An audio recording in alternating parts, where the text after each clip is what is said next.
Di sebuah ruang sunyi di Biblioteka Nasional Rio de Janeiro, pada tahun 1839, seorang pegawai arsip Portugis membuka tumpukan dokumen kuno yang berdebu. Di antara catatan laporan tambang, pajak, dan surat kolonial, ia menemukan sebuah manuskrip lusuh, ditulis tangan dengan tinta hitam yang mulai pudar. Halaman-halamannya penuh dengan kisah luar biasa tentang sebuah kota batu misterius di pedalaman Brasil. Dokumen itu kemudian dicatat sebagai manuskrip 512, salah satu naskah paling legendaris dalam sejarah penjelajahan Amerika Selatan. Siapa yang menulis? Penulis manuskrip 512 tidak pernah disebutkan namanya. Ia hanyalah seorang pemimpin bandirantes, penjelajah dan pemburu harta karun asal Portugis yang pada sekitar tahun 1753 memimpin sebuah ekspedisi ke pedalaman Brasil, tepatnya wilayah Minas Gerais atau Goiás yang waktu itu terkenal sebagai ladang emas dan batu mulia. Apa yang ditulis? Naskah itu adalah laporan resmi untuk Gubernur Bahia. Isinya menggambarkan penemuan reruntuhan kota kuno yang besar dan menggetarkan imajinasi siapapun yang membacanya. Gerbang besar dari batu, dihiasi ukiran rumit. Jalan beraspal batu, membelah hutan lebat. Bangunan bertingkat, mirip istana atau kuil kuno. Sebuah patung batu, menggambarkan sosok bermahkota. Tulisan aneh, terpahat di dinding, tetapi tidak bisa dibaca. Reruntuhan tambang, sisa aktivitas penambangan emas dan perak. Si penulis berspekulasi bahwa kota ini mungkin peninggalan penjelajah Eropa awal, bahkan ada yang menduga pernah dihuni keturunan penjelajah Spanyol atau Portugis yang hilang di pedalaman. Namun, tidak ada bukti jelas selain catatan mereka. Setelah manuskrip 512 ditemukan kembali, para pemburu kota hilang segera terobsesi. Para penjelajah Eropa percaya bahwa manuskrip ini membuktikan keberadaan Cidade Perdida, kota hilang yang syarat emas, mirip El Dorado. Di kemudian hari, banyak yang mengaitkan manuskrip 512 dengan legenda kota Z, kota misterius yang dicari mati-matian oleh Percy Harrison Fawcett, penjelajah Inggris yang hilang di Amazon pada tahun 1925. Ingin tahu isi dari manuskrip 512? Berikut ini terjemahan dari bagian-bagian penting dari laporan resmi untuk Gubernur Bahia, de Gomes Freire de Andrade itu.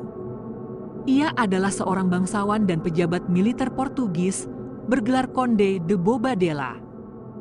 Pada tahun 1753, saya, Kapten Komandan, dengan kelompok bandira saya, memasuki pedalaman Brasil. Kami membuat penemuan yang pantas dilaporkan kepada Paduka yang mulia. Selama lebih dari 10 hari, kami menembus hutan lebat. Kami melewati pegunungan, sungai deras, dan rawa. Kami tiba di dataran luas di mana tampak sebuah kota dalam reruntuhan. Bangunan-bangunannya terbuat dari batu kokoh. Di dalam, ada jalan beraspal, bangunan tinggi, pilar-pilar.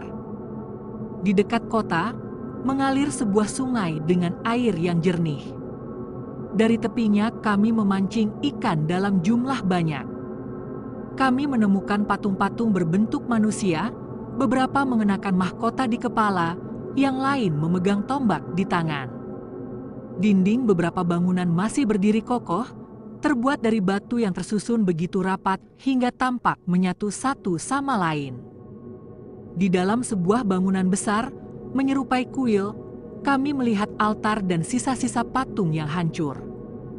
Pilar-pilar batu diukir sedemikian rupa sehingga menampilkan gambar ular dan bunga. Kami menemukan lorong-lorong yang menuju ke ruang bawah tanah, namun kami tak berani memasukinya karena khawatir runtuh. Di dalam sebuah rumah kecil, kami menemukan pecahan tembikar, kendi pecah, tulang belulang, dan perkakas logam. Kami tidak melihat satupun manusia hidup maupun tanda keberadaan orang baru. Semuanya tampak telah lama ditinggalkan. Di atas sebuah batu, kami melihat tulisan yang tidak dapat kami pahami. Kami menemukan bekas tambang emas dan perak. Karena kehilangan banyak orang dan kehabisan bekal, kami menganggap bijak untuk mundur dengan harapan suatu saat kembali. Saya meninggalkan laporan ini agar kiranya Paduka berkenan mengirim ekspedisi baru untuk menguasai kekayaan ini.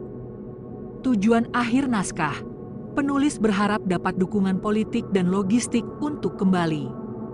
Tetapi, hingga sekarang, lokasi pasti kota ini tidak pernah ditemukan lagi.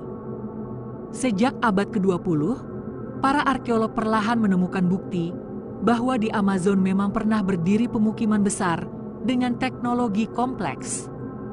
Kota-kota kuno, jalur jalan, hingga ladang berpola geometris muncul lewat teknologi pemetaan lidar.